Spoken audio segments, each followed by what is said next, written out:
Hello, I'm Brian Williams, and this is the American Dream. We're here in the heart of Cincinnati at one of America's oldest open markets, Findlay Market, and we're here to meet with Mackey Meats. Let's go and check it out.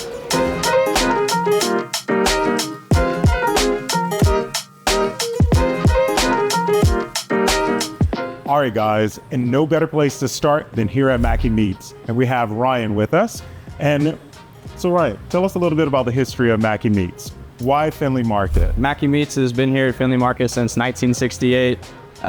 There's been two owners since it opened. The current owner, Phil, he's been the owner here for 30 years now, and it's just been a staple part of Findlay Market for the past 50 or 60 years. Yeah, and why do you think that Mackey Meats has been here at Findlay Market for so long? From my experience with the current owner, Phil, the relations he's curated with customers and just the personality he brings to the market, it really encourages people to come back, repeat business, and I think that's why we have as much success as we do.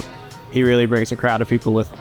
And I would imagine, having been here since 1968, that you all probably see several generations of families come through here, right? Yes, we have as far back as great-grandparents all the way down to their great-grandbabies. They'll come and shop with us. Some people have been shopping here since 1968, and they're still coming here today. Again, Phil took over the stand about 30 years ago, and there was people shopping here then that are still here today. So Ryan, why do you think Mackey Meats has been so successful here at Findlay Market? Here at Findlay Market in particular, this part of town here in Cincinnati over the Rhine, it's been a place to get meat since as far back as the early 1800s. The market itself's been here since 1852. There used to be a whole bunch of meat packing facilities around here. There used to be dozens of butcher shops that people could come get their meat and produce from. And it's just been a staple here in the city that if you need good produce or good meat, you come to Findlay Market. So guys, after stopping in at one of the oldest public markets here in the nation, let's go and check out some barbecue.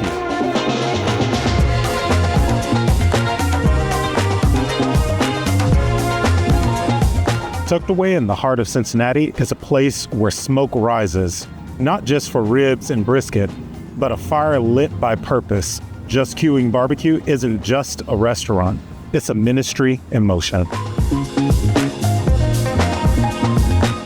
Here at Just Queuing. So where did the vision of Just Queuing come from? Yeah, it evolved. We started as a competition team that started as a hobby. Competition went to food truck to a catering business. And then we got the opportunity to start our first restaurant.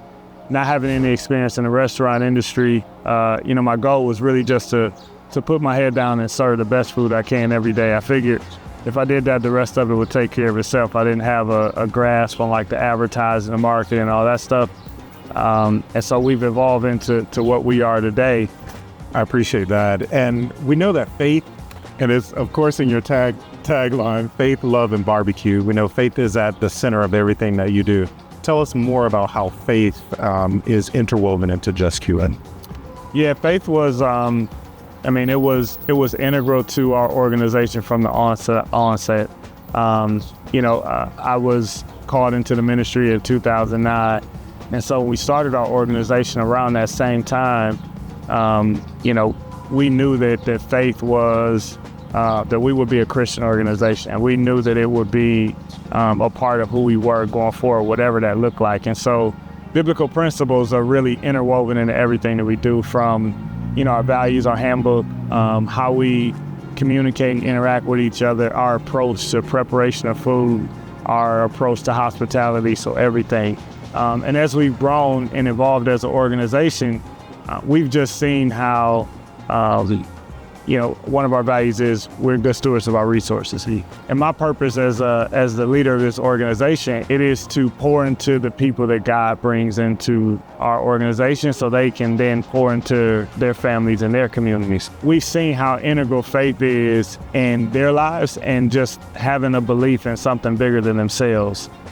It's hard to talk about faith without also talking about community. And with you all being situated here in Walnut Hills, tell me, how has community played a part in Just Queuing? Community is a big part in who we are. We always want to, we started back in Newtown, But the goal was to come and be a part of any community that we found our business in, to really be ingrained in what's going on with the community and not just feel like we just plop down in the middle of it. And so with us, first aspect that we want to do to affect community is really our employees, our team members. A lot of our team members grew up and live in and around the Walnut Hills community. The other aspect of it is, ironically, we weren't accepted into Walnut Hills when we first got here. I mean, I was really excited about coming to Walnut Hills because, we're a black-owned barbecue restaurant in a black neighborhood, but I mean, to the neighborhood, there's a lot of development happening around Walnut Hills in that time, and we were the first business to open up.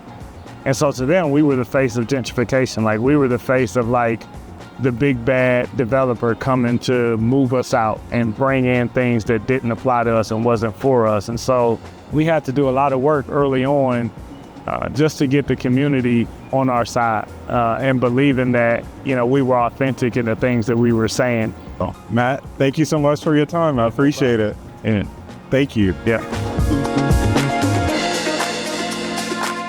Thanks for joining me as we've journeyed through smokehouses, markets, and memories. I'm Brian Williams, and this is the American Dream, Cincinnati style.